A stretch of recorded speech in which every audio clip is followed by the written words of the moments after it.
عمران خان کی تحریک کتنی کارگر ثابت ہوگی اور تاریخ ہمیں کیا بتاتی ہے کہ پاکستان میں تحریکوں نے کیسے جنم لیا، پھر جمہوریت کتنی پروان چڑھی اور پھر بندوبست کی کہانی کیا رہی۔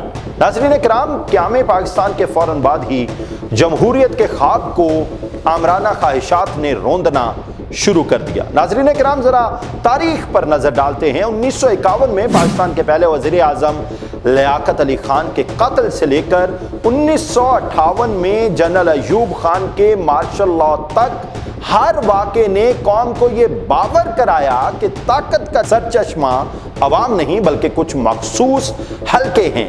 یہی وہ آغاز تھا جب عوام کی رائے کو بند کمروں کے فیصلوں پر قربان کر دیا گیا۔ ناظرین کرام، 1968 اور 1969 کی عوامی تحریک ایوب خان کے خلاف بغاوت کی پہلی بڑی لہر تھی۔ مزدور، طلبہ، صحافی، کسان سب سڑکوں پر آئے، لیکن اس تحریک کا انجام یہ نہیں تھا کہ عوام کے ہاتھ میں اختیار آیا، بلکہ اس کے نتیجے میں جنرل یحییٰ خان نے اقتدار سنبھال لیا۔ عوامی مینڈیٹ کو پامال کیا گیا، جس کا نتیجہ سقوط ڈھاکہ کی صورت میں نکلا۔ ناظرین کرام، 1977 میں بھٹو کے خلاف تحریک نظام مصطفیٰ چلی۔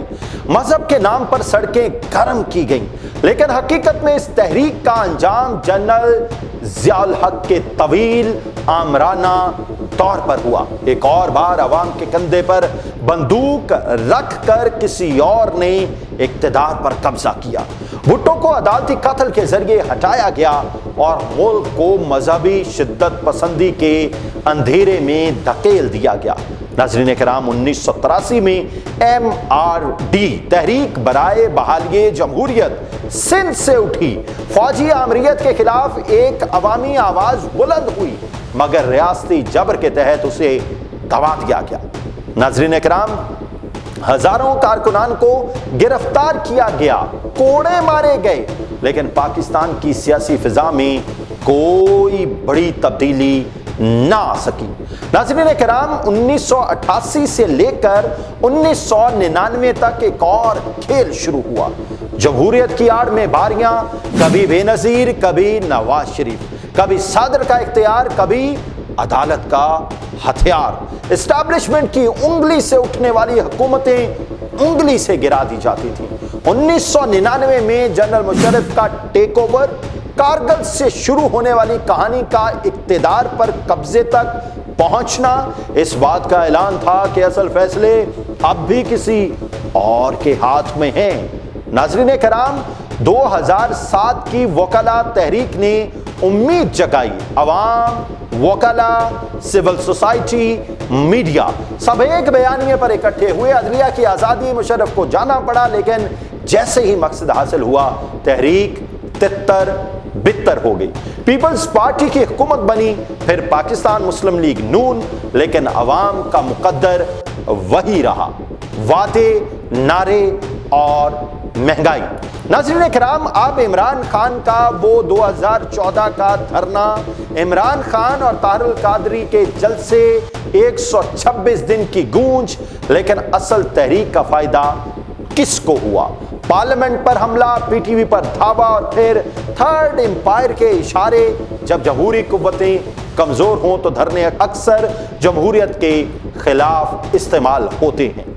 ناظرین کرام، 2018 کے انتخابات، نگران سیٹ اپ، RTS کا بیٹھ جانا اور مخصوص حلقوں میں نتائج کا ریگولائز ہونا، یہ سب اس بندوبست کی گواہی ہے جس میں انتخاب تو ہوتا ہے مگر منتخب وہی ہوتا ہے جس کی منظوری کہیں اور سے آئے۔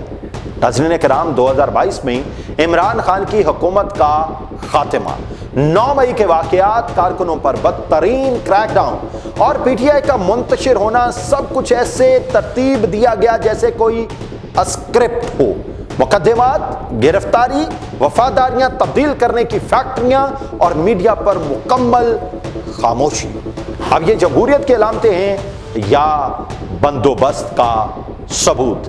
ناظرین کرام، اس پوری تاریخ میں ایک چیز مشترک ہے، تحریکیں عوام نے اٹھائیں لیکن ان کا فائدہ کسی اور نے اٹھایا۔ ناظرین کرام، اب سوال یہ ہے کیا ہم ہمیشہ ان تحریکوں کے پیچھے چھپے کرداروں کو نظر انداز کرتے رہیں گے؟ کیا جمہوریت صرف نعروں، کنٹینرز یا لانگ مارچ کا نام ہے؟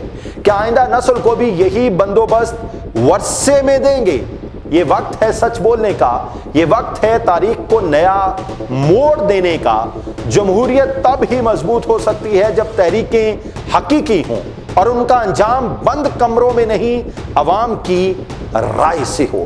ناظرین کرام، آج ہمیں فیصلہ کرنا ہے وہ تمام لوگ جو پاکستان کے آئین کے ساتھ کھلواڑ کرتے ہیں، ان کو ہم نے کیفر کردار تک پہنچانا ہے، اور وہ لوگ جو پاکستان کے لیے جان دیتے ہیں، جو پاکستان کے لیے اپنا تن من دھن قربان کرتے ہیں، ان کو ہم نے سلیوٹ کرنا ہے۔